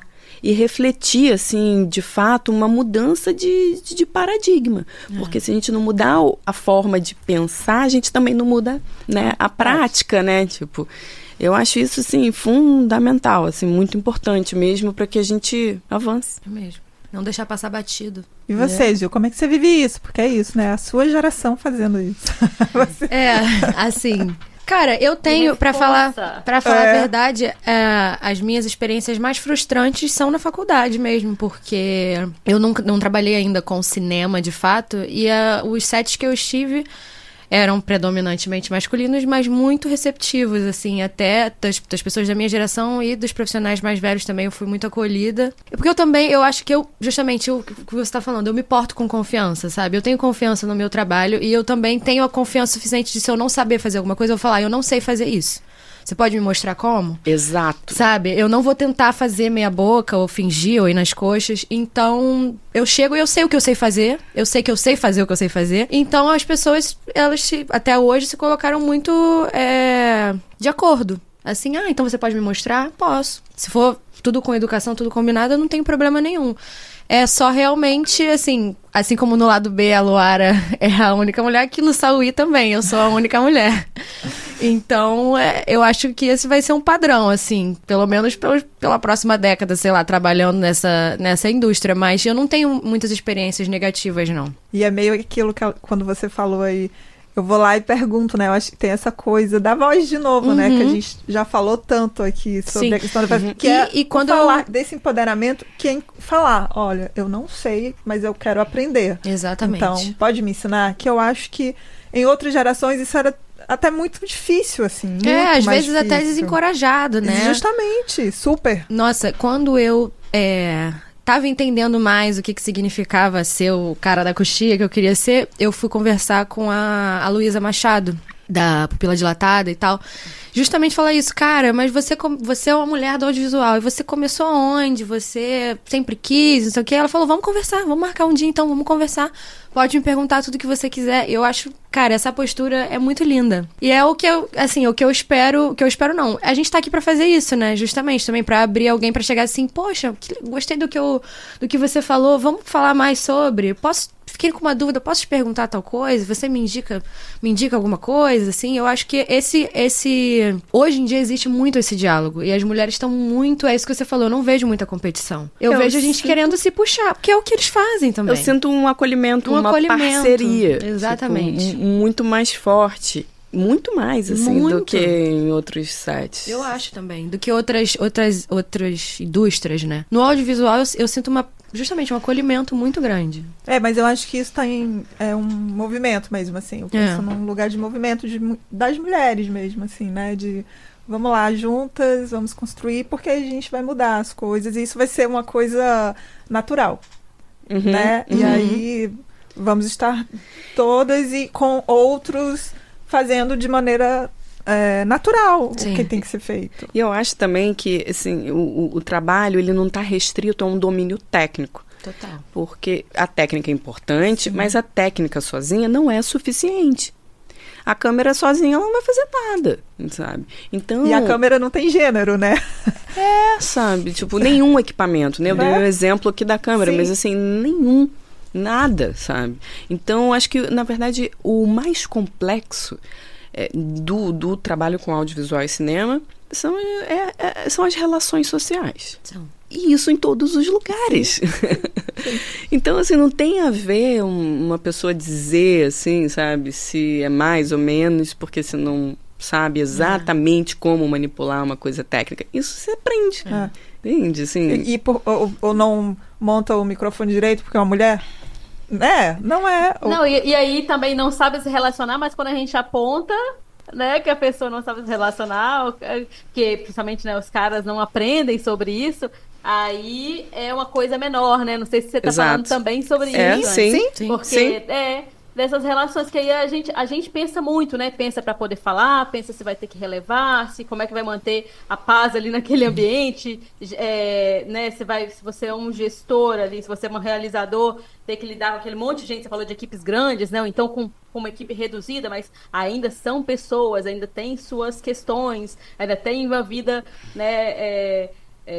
Em casa, problemas familiares, enfim, e administrar tudo isso, às vezes é muito mais difícil, né? A gente vê, assim, não é tratado como uma sensibilidade. Eu não gosto muito da palavra sensibilidade porque ela ficou estigmatizada como uma coisa feminina, mas também gosto porque ficou estigmatizada como uma coisa feminina, porque eu reivindico isso hoje, assim, pra mim, né, no meu modo de fazer as coisas. E aí eu queria até falar um pouco sobre isso, que a gente já citou aqui, empoderamento, mas tem várias outras palavras, a própria sororidade, essa coisa uma irmandade das mulheres, assim, que foi esvaziada muito pelo neoliberalismo nos últimos anos e ridicularizada. Assim como eu falei aqui da sensibilidade também, né, porque todo 8 de março a sensibilidade das mulheres é a sua força. Né? Aquela coisa, é o dia que você não abre grupo de WhatsApp, sabe, assim... E aí, sabe que esse ano eu pensei nisso, Fernanda? Eu não sei vocês, como é que vocês lidam com o 8 de março, mas nos últimos anos pra mim foi tão cansativo que passou, assim, a ser um momento de sofrimento. Eu falei, caralho, eles conseguiram transformar um dia de luta, um dia sobre a gente, a um dia que eu sofro, porque eu não consigo, eu vejo os negócios, vejo cada... Eu também. Eu acho mais frustrante do que... Assim, eu fico mais frustrada do que sofro, de fato, sabe? Porque eu adoro o Dia das Mulheres, porque eu consumo muitas mulheres. Eu adoro ler, ouvir, conversar com mulheres. E eu saio, tipo assim, eu saio do meu caminho pra poder fazer isso, sabe? Propositalmente, eu vou atrás de consumir mulheres. Então, chega no Dia das Mulheres, eu acho maneiríssimo, porque eu quero celebrar as mulheres. E aí, uma coisa que eu sempre percebo é o silêncio da maioria das pessoas, dos homens também nesse dia, assim. Às vezes é uma pessoa que interage comigo o ano inteiro e nem em diversos tons, assim. Interage ou às vezes com uma postagem política minha, ou às vezes uma foto bonita minha. E nesse dia é um silêncio completo, não tem nenhuma curtida, sabe? Eu fico assim, cara, é frustrante. É frustrante. E ao mesmo tempo eu fico pensando, e se interagisse? Qual a diferença que ia fazer também? É um dia que eu acho que ele é muito carregado, mas... Caramba, agora eu senti inveja, porque se eu tivesse um dia em que os homens ficassem calados desse jeito, eu acho que... ia ser até melhor. Teve uma vez que a gente fez isso, eu tinha um grupo com vários, era uma galera da cultura, assim, de vários lugares do país, e aí a gente fez um dia, no dia 8 de março, eu lembro disso, porque eu tenho um post específico sobre isso depois, não sei se eu arquivei e tudo, porque eu fiz numa época, eu fiz uma limpa no meu Instagram. Mas é que naquele dia me marcou, porque era isso. Era um dia em que eles não poderiam falar no grupo. Delícia. E pensa num povo que ficou incomodado de não falar. Nossa, os homens imagino. ficaram incomodados de não falar. Imagino. Foi engraçado, foi um experimento engraçado, porque eles iam falar... Sabe aquela coisa do... Não, mas eu acho engraçado que... Aquela coisa assim. Não, mas deixa eu falar só uma coisinha aqui, não se aguenta. E era assim, era um grupo que tinha regras. E a Ana até citou aqui a coisa do grupo do WhatsApp. Eu ainda não encontrei um grupo de WhatsApp que funcione. Esse funcionou até determinada época. Acho que começou a ruir ali. Porque teve um pega ali, porque eles ficaram muito incomodados de não poder falar por 24 horas. A ideia era essa, 24 horas. Depois da meia-noite, vocês podem falar eu acho engraçado que, ou então eu não gostei disso, me senti silenciada. Sabe? Porque a ideia era essa mesmo. Também era isso. E aí, eu fico pensando nisso, sabe? Dessas coisas. E eu lembro até que a foto que eu usei pra fazer esse post era uma senhorinha falando assim, eu não acredito que eu ainda tô reivindicando essa merda. Era tipo isso, sabe? Que é básico, assim. Vamos parar pra poder ouvir aqui, ó. Então, eu vejo muito desse esvaziamento das palavras e também proposital. Né? Claro que é proposital, né? Claro que transformar feminismo em campanha para poder vender batom tem um propósito, né? Claro que quando fala assim, lugar de mulher é onde quiser, e aí as séries são todas, né? O audiovisual vai produzir, o audiovisual, falando norte-americana, aquela coisa, sabe? A mulher empoderada é a mulher neoliberada. Ela pode ser tudo desde que ela seja editora de uma revista de moda, desde que ela ande impecavelmente vestida. Em saltos finos, saia lápis. Alto de marca. E que seja magra, e que seja branca, e que seja loira, sabe? Então, assim, você pode ser o que você quiser, desde que seja o que a gente está dizendo para você ser.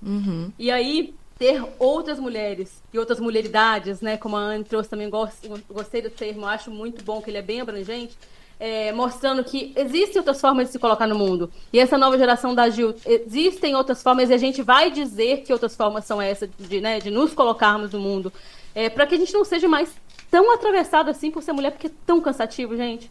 Vocês acham ruim ficar 24 horas sem falar? Imagina a gente ter que ficar gritando pra poder ser ouvida. É cansativo. E às vezes demais. Nem é, né? E é justamente total ignorada, né? Ou então houve reclamação. Ai, como fala? Como você fala, né? E a gente, assim, fala como? Porque eu ouço disso, né? Gente. E eu fui uma criança que não falava. Vocês podem até hoje me ver faladeira assim, que faço podcast, que tô aqui, né? Falando. Eu fui uma criança bem tímida. E depois passei a falar, e aí quando eu era tímida, ninguém falava assim, brincava ali, o gato comeu a língua dela e tal, mas nunca deixava pra lá, ela só é tímida. Mas depois eu comecei a falar, isso incomoda. Sim. Sabe? Isso virou assim, nossa, fala, né? Eu falei sim, porque eu tenho muito a dizer.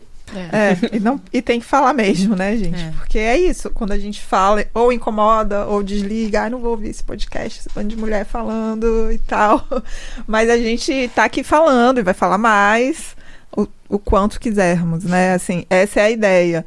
E sobre e muitas o quanto coisas. E deixar também, né? Porque a gente Então, eu já tô aqui perguntando pra Gil, e a hora? Como é que estamos? A gente pode continuar, mas aí eu acho que a gente pode começar um caminho aí de... mas falando dessa coisa... Considerações. Mas só mais uma coisinha, assim, falando dessa coisa de falar... que permeou todo o programa, né?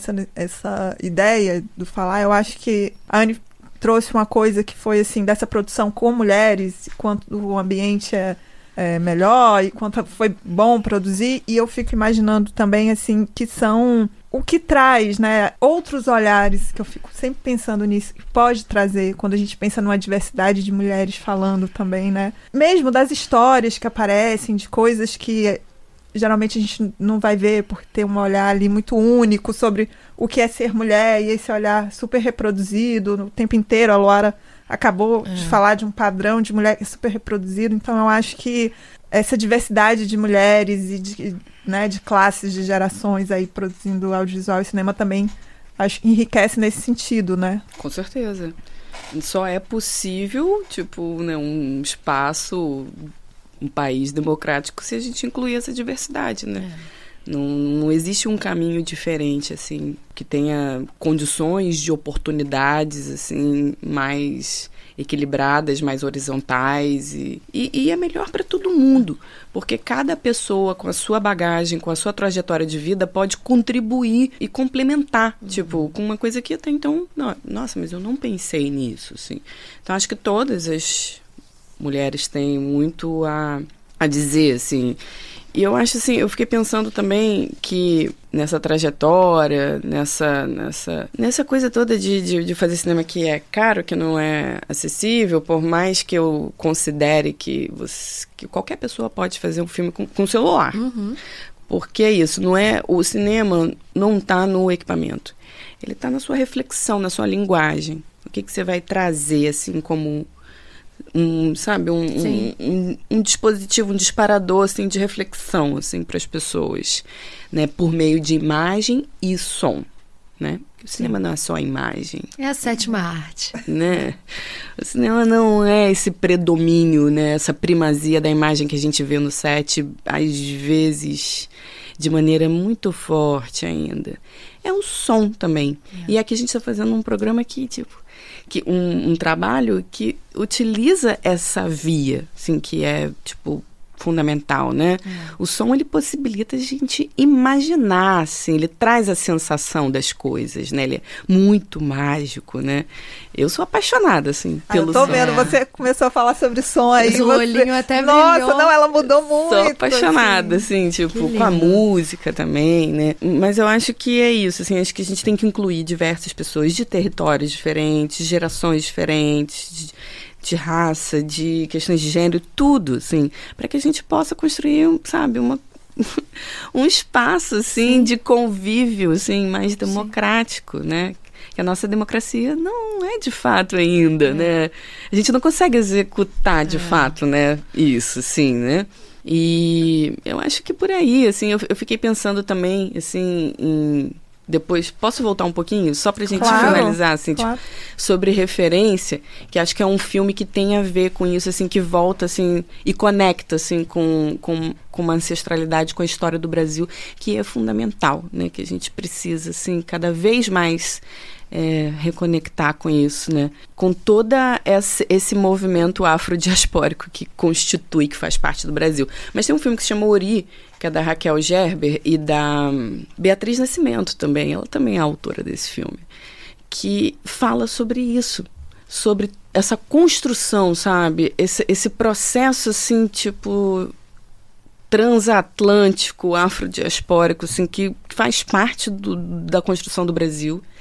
E tudo isso, por que eu estou falando isso? Se a gente não pensa lá e não considera, sabe, todas essas questões dessas pessoas que foram escravizadas até hoje, a gente não consegue entender, hoje não consegue avançar. Então a gente tem que conectar, né, com essas questões, assim, sempre. E esse é um filme fundamental.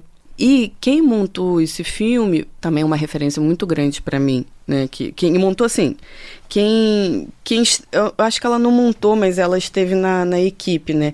Que foi a Cristina Amaral. É uma pessoa do cinema que trabalhou com várias pessoas importantíssimas, assim, e ela é uma referência. Acho que para quem quer se aprofundar no cinema, ter uma referência, estou pensando em trabalhar com edição. Ela é uma pessoa que vale a pena, tipo, ouvir. Tem várias falas dela aí disponíveis. Esse filme é um filme que vale muito a pena assistir, porque trata isso. Vem no fundamento, sabe? Do que constitui o nosso país, assim. Que lindo. Que importante também. Sim. E eu acho essa referência... O filme é o de 89, é isso? Eu acho que ele é de 89. Eu tava... Porque eu me lembro, assim, de ter visto alguma coisa e busquei aqui, assim, mas não vi rapidamente. E recentemente eu li um ensaio do Abdias Nascimento, que é inédito no Brasil, foi publicado na Piauí desse mês de março. E ao longo do texto, assim, eu fiquei pensando na sofisticação daquele pensamento, né, de um pensador brasileiro. E me lembro, assim, de uma fala da Angela Davis, ela falando, chegou aqui no Brasil e tal, e aquela multidão, e Angela Davis, que é incrível mesmo, é uma grande lutadora, uma grande referência e tudo mais. Aí eu falei, gente, por que vocês ficam buscando, às vezes, fora do país, sendo que vocês têm aqui Lélia Gonzalez, sabe? Que vocês têm aqui pensadoras. Então, assim, as mulheres negras, os homens negros, quem está embaixo nesse país, então as mulheres, os negros e negras, os indígenas, sabem o que precisa ser feito, sabem o caminho que precisa percorrer, tem soluções para as coisas que não foram tentadas ainda. Então, assim, por mais que as pessoas às vezes falem assim, mas isso aqui é utopia, mas não foi tentado, talvez é utopia ainda porque não foi. E eu acho que o cinema traz muito disso também, né? Assim, o cinema está muito ligado ao sonho, é o que foi, sabe, sonhado fazer. Então ninguém imaginar. Eu acho que o cinema, defeitos, né? Totalmente, desculpa te interromper, mas eu acho que o cinema é o espaço por excelência da fabulação. Total. Para mim, o cinema não é o espaço da busca da verdade. A verdade, ela tá na ciência. Ciência busca a verdade, sei lá, outro lugar. O cinema... Isso é o que estraga até a experiência cinematográfica de algumas pessoas. Querer buscar muito a verdade. O que é certo, o que é errado. Quem é o vilão, quem é a mocinha. Não é sobre isso, ou então imprimir algo mais fidedigno do que a realidade de fato é. Sabe? É impossível. A realidade é a realidade. Exatamente. O cinema é justamente uma possibilidade de a gente fabular, de a gente ver de outra maneira, ouvir de outra maneira, sabe? Sim. Então, acho que não tem muito, assim, pra mim, muito sentido buscar, assim, sabe, uma confirmação, assim, da verdade pelo cinema. Assim, eu acho que a gente pode explorar outros lugares. Outras possibilidades. Assim, não acho que é uma coisa que... Nada pronta, né? Engraçado que o cinema das artes, né, se a gente for falar, ele é o que é mais perseguido com essa busca da verdade. Porque você não vê as pessoas olhando para pinturas querendo levar elas de forma literal, ou músicas. Você ouve uma música e você não pensa assim, a menina fala assim, beijei minha namorada, ela não pensa, essa pessoa beijou a namorada dela, ela tá cantando uma música, sabe? É lúdico. O cinema é um dos poucos lugares que as pessoas querem impor realidade, né? Naquela arte, que não é sobre isso. E é um recorte, né? Tipo, é sempre a visão de alguém que recortou a realidade e que constrói uma narrativa sobre aquilo, né? Tipo, é uma visão, é um pedaço, é um retrato. Uma janelinha. Daquela realidade, daquela pessoa, daquele lugar. É tipo o que eu falei, né? No início do filme Ainda Estou Aqui, ele trouxe um pedaço de uma realidade e que há várias outras histórias sobre aquela época de diversas outras mulheres que podem ser contadas, camponesas, trabalhadoras, militantes, negros. Exatamente, né? Exatamente. A própria Elizabeth Teixeira, lá do filme do Coutinho, do Cabra Marcado para Morrer, ela traz desse mesmo período uma outra visão, uma outra experiência que ela foi perseguida. Ficou, sei lá, 17 anos, né? Que teve que se esconder, porque já tinham matado o marido dela, senão ela corria risco de vida, distribuiu os filhos para todos os lugares, para todas as pessoas cuidarem. Então, assim, a Elizabeth Teixeira e a Eunice, que são pessoas importantes que contribuíram, né? A Elizabeth acabou de completar 100 anos, mas são realidades diferentes. Totalmente. E elas podem coexistir. E é bom. E é sobre isso, volto de novo ao que a gente estava falando, né? É bom que mulheres diferentes, com realidades diferentes, trajetórias diferentes, com perspectivas diferentes, possam existir e falar e produzir. Sim, é isso. Eu não sei vocês, mas eu tô preocupada com o tempo, né? Então eu já tô aqui pensando, eu acho que com essa super fala a gente pode se encaminhar pros finalmente. Eu não sei, Luara, quer fazer algum agradecimento final, falar alguma coisa? Tem que agradecer, Gil e Anne, pelo papo aqui hoje, porque a altíssima qualidade é muito bom. Eu que agradeço ao Lado B por esse convite, por essa confiança, cara. Imagina. Eu também, Nossa, super Gil, obrigada. A gente ouve, né? Diversas vezes a gente fala aqui da Gil, fala durante as gravações do Lado B, mas ouvir você também hoje foi muito legal. Ter essa perspectiva, né, de quem tá, a Gil falou que tá começando, mas já faz muita coisa, já faz o Lado B acontecer, e tem outros trabalhos e outras, né, eu que sigo a Gil no Instagram também, vejo as referências, sempre, pra mim é uma referência também, viu, Gil? E Anne, agradecer aqui por compartilhar generosamente, né, sua trajetória, sua visão do que é o cinema. Achei muito bonito você falar dessa coisa da fabulação, porque para mim é isso também, assim, é uma possibilidade de sonhar. Eu vou ao cinema, eu consumo audiovisual para poder sonhar melhor, porque para mim o sonho é essa bricolagem. Então, assim, eu não faço cinema, mas eu sonho. Então, a minha forma de fazer cinema é sonhando, então tá muito próxima.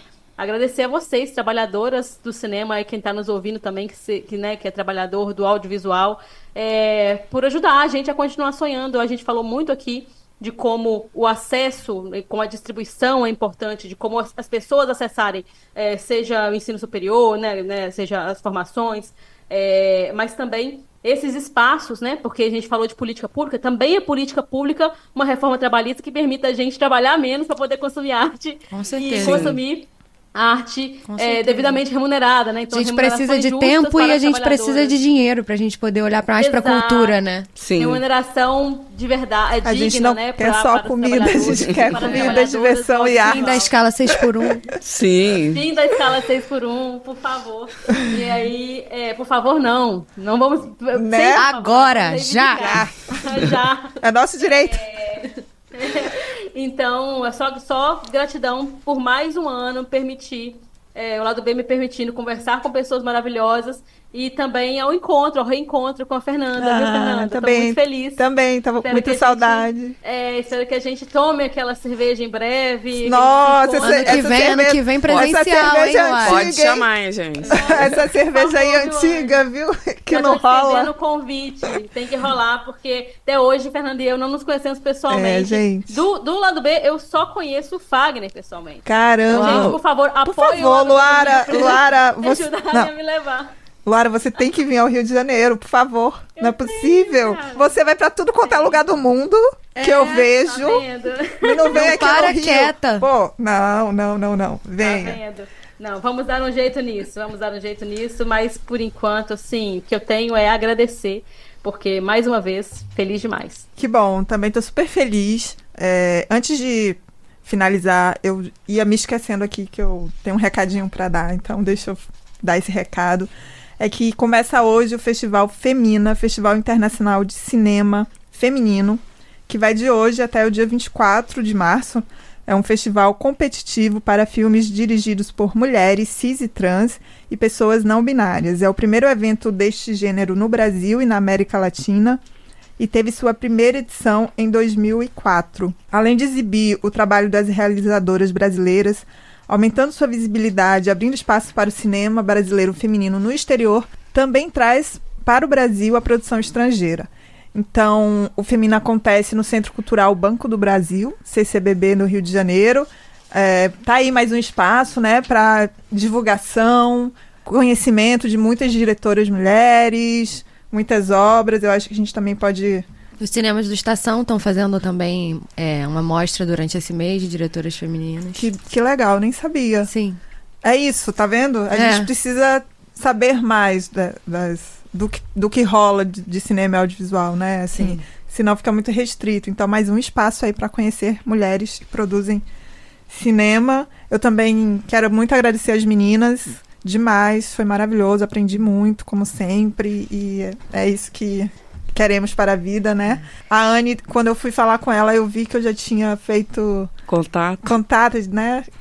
Foi na época que eu trabalhava no Brasil de Fato, para falar sobre o Mate com Angu. Uhum. E aí, quando eu vi, eu falei, nossa, que bacana, que legal. Já, na verdade, é isso, né? O mundo aí confabulando. mas agora com mais tempo para conversar aqui hoje, e foi incrível você falando sobre o som. Foi muito bonito, foi uma cena muito bonita aqui mesmo, assim, porque de repente você mudou, você começou a se movimentar diferente, seu olhar mudou, seu sorriso mudou. E é isso, a gente tem que fazer coisas que nos encantam, que traz isso, né, que aí nos dá vida, né, nos preenche, assim. E aí ver mulheres falando do audiovisual, assim, de uma área que a gente ainda vê que ainda é pouco acessada nesse país, assim, tão grande, com tantos extremos, e ver mulheres falando desse jeito, com tanta vontade, impulsiona a gente, assim. E eu fiquei agora no finalzinho, quando você falou do filme Ori, desses povos que vieram para cá, eu fiquei super pensando, assim, dos processos criativos que eles tiveram aqui, só com o corpo e a memória, né? Com todas as contribuições, assim, né? Tipo, a própria Beatriz Nascimento fala no Ori, né, que a dança, ela carrega essa memória, né? Os corpos carregam essa memória. E quando você fala do som, isso também veio de imediato na minha cabeça, porque é o nosso som.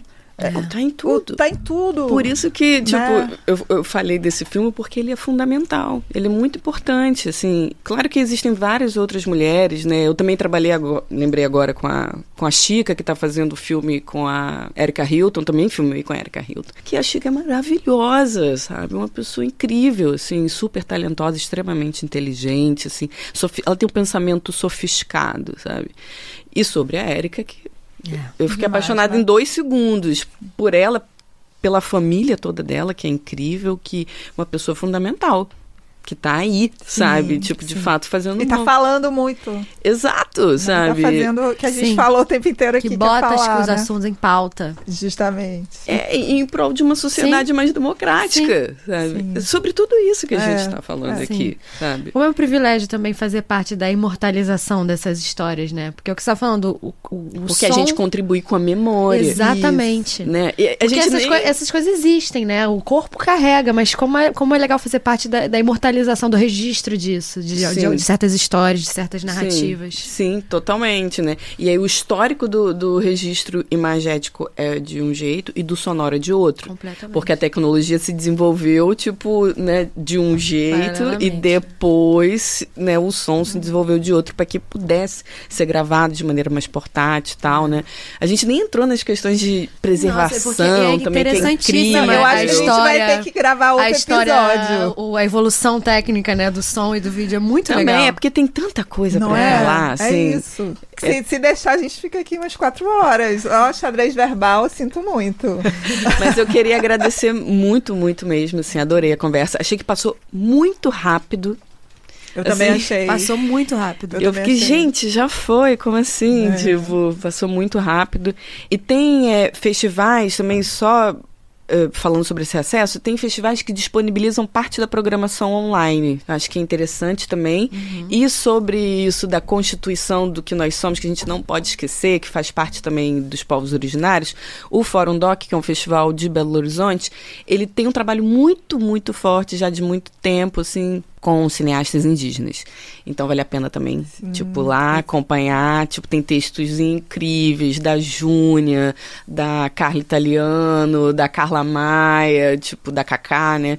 Tem uma galera, uma mulherada maravilhosa. Tipo, realmente, assim, o cinema mineiro é impressionante. Eu acompanho, assim, adoro, né? Tipo, contribuição também que a Grace Passou teve com o cinema mineiro recentemente, que é incrível. O próprio filme que ela dirigiu, que está disponibilizado lá, o República, no YouTube. Ai, gente, muita coisa, né? Tem muito filme bom também, assim, galera de Pernambuco manda muito bem também, vale muito a pena acompanhar, tipo... Ai, tem tantas mulheres, assim, tipo, e pessoas, assim, que... Que delícia. Enfim, tipo, eu falei só algumas referências e alguns lugares que as pessoas podem buscar. Mas existe muita coisa por aí, assim. Tem várias mulheres fazendo coisas, assim. Sim, tem. Em todos os lugares. Que bom. Sim, sim. Então, eu acho que é isso, né, gente? Sim, foi um prazer gigante. Muito obrigada. Gil, foi demais também, bom ver você falar. Imagina que ela tava falando, não sei o que, super contribuiu. Super. Luara, bom também falar com você. E ficamos por aqui. Vamos reivindicar outro episódio para falar mais e mais e mais. Vamos. Eu quero participar dessa cerveja também. Quero brindar também, hein? Vamos arrastar a Luara para o Rio de Janeiro. Para Caxias também, pra você conhecer o Cine Teatro Gomeia. Agora, dia 29, vai ter a abertura do Cine Donana, que é lá em Belfor Roxo. Todo mundo aqui convidado. Vai ter exposição, vai ter cinema, cineclube, vai ter show. O Castrinho vai fazer show lá. Então, assim, um monte de gente, mulherada também incrível lá de Caxias, assim, super talentosa. E estão convidados, assim. Os ouvintes do Lado B também estão convidados a conhecer, a aproveitar também aí para divulgar para essa galera escutar o episódio e ir em Caxias, não é isso? Isso. Então é isso, gente. Um super abraço e até eu não sei que dia, mas Luara vai estar aqui semana que vem, Gil vai estar aqui semana que vem. E nós, até mais. Fiquem ligados no Lado B do Rio. Esse podcast foi editado por Fernando Cesarotti.